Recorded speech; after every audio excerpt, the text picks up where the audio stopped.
क्या आपको पता है कि दूध पीने से महिलाओं की हड्डियां कमजोर हो जाती हैं? क्या आप जानते हैं कि ताजे सेब की पहचान कैसे की जाती है? क्या आप ये जानते हैं कि ताजमहल सालों से लकड़ियों के खंभों पर टिका हुआ है, लेकिन कैसे? क्या आपको पता है कि अमरनाथ गुफा की खोज किसने की थी? क्या आपको पता है कि रोबोट इंसान की हत्या भी कर सकता है, लेकिन कैसे? क्या आपने कभी गर्म तेल की कढ़ाई में हाथ डालकर पकौड़े तलने वाले शख्स के बारे में सुना है? अगर नहीं, तो इस वीडियो को आखिर तक जरूर देखें।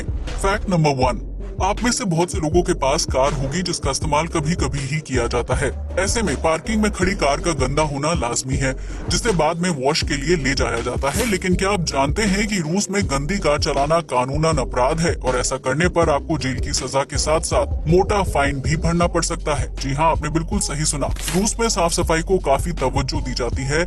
ऐसे में अगर कोई व्यक्ति धूल मिट्टी से सनी हुई कार को सड़क पर चलाता है तो उसके खिलाफ तुरंत कार्रवाई की जाती है। ऐसे में उस व्यक्ति को सड़क पर गंदगी फैलाने के जुर्म में कार साफ करने के साथ साथ फाइन भी भरना पड़ता है। वहीं कई मामलों में अपराधी को जेल की सजा भी हो जाती है। इसलिए अगर आप रूस घूमने के लिए जाते हैं तो इस बात का ध्यान रखें कि गंदी कार में सफर बिल्कुल ना करें। फैक्ट नंबर 2, आज के एडवांस जमाने में अगर हम किसी से दूर होते हैं तो मोबाइल फोन के जरिए उससे बातचीत कर सकते हैं। लेकिन क्या आपने कभी नोटिस किया है कि मोबाइल पर बात करने के दौरान ज्यादातर लोग चलना पसंद करते हैं या वो एक कमरे से दूसरे कमरे में जाने लगते हैं? दरअसल ऐसा इंसान खुद नहीं करता है, बल्कि उसका दिमाग उससे ये सब जानबूझकर करवाता है। असल में जब हम किसी से मोबाइल पर बात करते हैं तो हम उस व्यक्ति को अपने सामने नहीं देख पाते हैं। ऐसे में हमारा दिमाग उस व्यक्ति को सामने देखने के लिए बॉडी को आगे की तरफ पुश करने का संकेत देता है, जिसकी वजह से इंसान मोबाइल पर बात करते हुए चलने लगता है। वहीं कुछ लोग फोन पर बात करते हुए अपना वजन कम करने के लिए भी बातचीत करने लगते हैं। आपको ये जानकर हैरानी होगी कि पूरी दुनिया में लगभग 99% लोग मोबाइल पर बात करते हुए चलते हैं। इस फैक्ट से आप अंदाजा लगा सकते हैं कि इंसान का दिमाग कितना फास्ट काम करता है और उसे विजिबल चीजें ज्यादा याद क्यों रहती हैं। क्योंकि आमने सामने खड़े होकर बात करने से दिमाग में वो मेमोरी स्टोर हो जाती है, जिसकी वजह से इंसान को लंबे समय तक वो बात याद रहती है।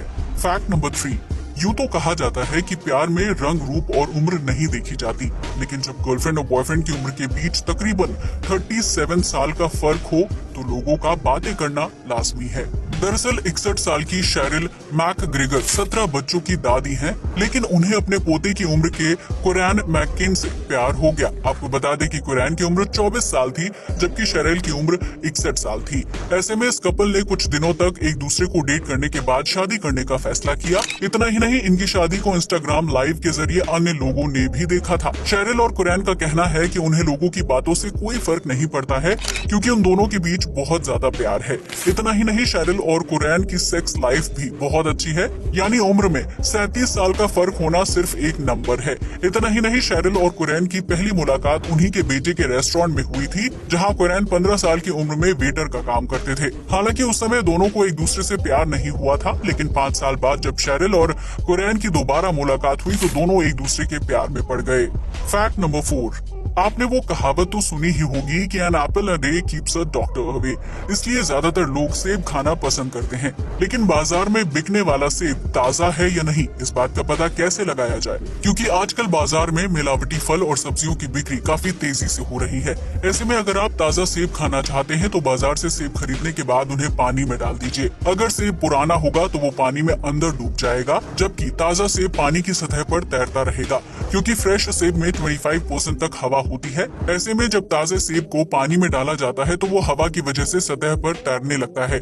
हमें उम्मीद है कि अगली बार से आप ताजा सेब का सेवन करेंगे, क्योंकि अब आपको बासी और ताजे सेब के बीच फर्क करने की ट्रिक पता चल गई है। फैक्ट नंबर 5, भारत के आगरा में ताजमहल को प्यार की निशानी माना जाता है, जिसका नाम दुनिया के 7 अजूबों में भी शामिल है।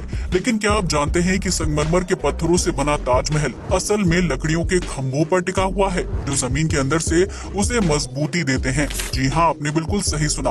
ताजमहल का निर्माण करने से पहले जमीन में कई फीट तक गहरी खुदाई करके उसमें एबोनी और महोगनी नाम की लकड़ियों की मदद से पिलर तैयार किए गए थे। एबोनी और महोगनी की लकड़ियों को नमी से मजबूती मिलती है, इसलिए ताजमहल को यमुना नदी के किनारे बनाया गया था, ताकि इसकी नींव में डाली गई लकड़ियों को यमुना नदी के पानी से पर्याप्त मात्रा में नमी मिलती रहे। इन लकड़ियों को जितनी नमी मिलती है वो उतनी ही ज्यादा मजबूत होती चली जाती हैं। यही वजह है कि ताजमहल सालों से अपनी मजबूत नींव के कारण जस के तस खड़ा है, जिसकी खूबसूरती चांदनी रात में देखते ही बनती है। फैक्ट नंबर 6, एक तरफ वैज्ञानिक साइंस की दुनिया में इतनी तरक्की कर रहे हैं कि उन्होंने मशीन के जरिए रोबोट का निर्माण करने में भी सफलता हासिल कर ली है। ये रोबोट न सिर्फ इंसान की कमांड को फॉलो करते हैं बल्कि उनकी क्षमता से कई गुना ज्यादा और तेज काम भी कर सकते हैं। लेकिन रोबोट को बनाना जितना फायदेमंद है, इसका इस्तेमाल करना उतना ही घातक भी साबित हो सकता है। दरअसल जर्मनी के फॉक्सवैगन में एक प्रोडक्शन प्लांट में रोबोट को भी काम पर लगाया गया था, लेकिन उस रोबोट ने साइट पर काम कर रहे ठेकेदार की हत्या कर दी। जी हाँ, आपने बिल्कुल सही सुना। साल 2015 में घटित इस घटना में 22 साल के ठेकेदार की मौके पर ही मौत हो गई, जो प्रोडक्शन प्लांट में रोबोट को दुरुस्त करने का काम कर रहा था। तभी रोबोट ने अचानक उसका गला पकड़ लिया और एक धारदार धातु की मोटी प्लेट से उसे कुचल दिया, जिसकी वजह से ठेकेदार की मौत हो गई। इस घटना से पता चलता है कि रोबोट इंसानों द्वारा बनाई गई एक मशीन है जो खराब होने की स्थिति में किसी भी खतरनाक काम को अंजाम दे सकती है। इस तरह का नजारा आपने सुपरस्टार रजनीकांत की फिल्म रोबोट में भी देखा था, जहां एक छोटी सी चिप की वजह से रोबोट सकारात्मक कामों की जगह नकारात्मक काम करना शुरू कर देता है। इस फैक्ट को जानने के बाद आप समझ गए होंगे कि टेक्नोलॉजी इंसान की लाइफ आसान तो बनाती है, लेकिन इसके लिए उन्हें महंगी कीमत चुकानी पड़ सकती है। फैक्ट नंबर 7, आज भारत समेत कई देशों में अमरनाथ यात्रा चर्चा का विषय बनी रहती है, जहां श्रद्धालु अपनी जिंदगी में एक बार माथा टेकना चाहते हैं। लेकिन क्या आपको पता है कि अमरनाथ गुफा की खोज किसने की थी? अगर नहीं तो हम आपको बता दें कि इस दैवीय गुफा की खोज करने वाला व्यक्ति बूटा मलिक था। दरअसल बूटा मलिक एक कश्मीरी मुसलमान था जो पेशे से गडरिया था। एक दिन बूटा मलिक अपने भेड़ों को चराते हुए एक सुनसान और विशाल गुफा के पास पहुंच गए, जहां उन्हें एक साधु महाराज मिले। साधु ने बूटा मलिक को हाथ सेकने के लिए एक छोटी सी सिगड़ी दी, जिसमें अंगारे सुलग रहे थे। बूटा मलिक उस सिगड़ी को लेकर अपने घर लौट गए। घर पहुंचने के बाद उन्होंने देखा कि सिगड़ी में जल रहे अंगारे सोने में बदल चुके हैं।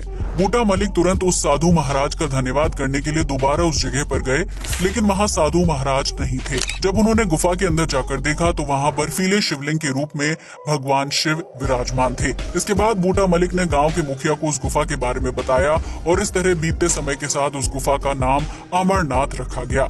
इसके बाद साल 1872 में अमरनाथ के लिए पहली यात्रा का आयोजन किया गया था, जिसमें बूटा मलिक भी शामिल थे।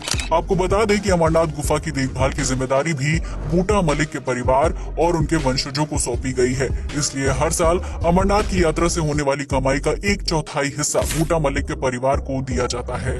फैक्ट नंबर 8, आज तक आपने कई तरह के गाने सुने होंगे, जिनमें से कुछ बहुत ही अच्छे होते हैं जबकि कुछ मीनिंगलेस। लेकिन क्या आपने कभी ऐसे गाने के बारे में सुना है जिसे सुनने के बाद लोग सुसाइड करने पर मजबूर हो जाते थे? अगर नहीं तो हम आपको बता दें कि रेजो सेरस नाम का एक सिंगर और पियानो प्लेयर था, जिसके द्वारा लिखे और गाए गए गाने शुरुआत में एक के बाद एक फ्लॉप हो गए। ऐसे में रेजो सेरस की गर्लफ्रेंड ने उसे सिंगिंग छोड़कर कोई दूसरा काम करने के लिए कहा, लेकिन जब रेजो सेरस ने अपनी गर्लफ्रेंड की बात नहीं मानी तो उसने रेजो से ब्रेकअप कर लिया। ब्रेकअप के कुछ दिनों बाद रेजो सेरस की गर्लफ्रेंड ने सुसाइड कर लिया।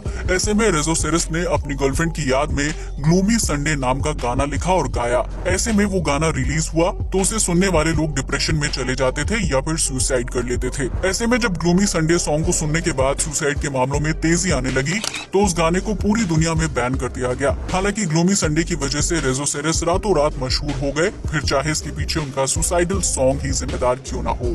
फैक्ट नंबर 9, आपने बचपन से सुना होगा कि दूध पीने से हड्डियां मजबूत होती हैं, क्योंकि दूध में कैल्शियम की अच्छी मात्रा पाई जाती है। लेकिन क्या आप ये जानते हैं कि दूध का ज्यादा सेवन करना महिलाओं के लिए हानिकारक साबित हो सकता है, जो न सिर्फ कील मुहासों की वजह बनता है बल्कि इसका सेवन करने से महिलाओं की हड्डियां कमजोर भी होती हैं। ये बात सुनने में अजीब जरूर लगती है, लेकिन हाल में हुए एक रिसर्च से पता चलता है कि रोजाना 3 ग्लास या उससे ज्यादा दूध पीने से महिलाओं की रीढ़ और कूल्हों की हड्डियां कमजोर हो जाती हैं।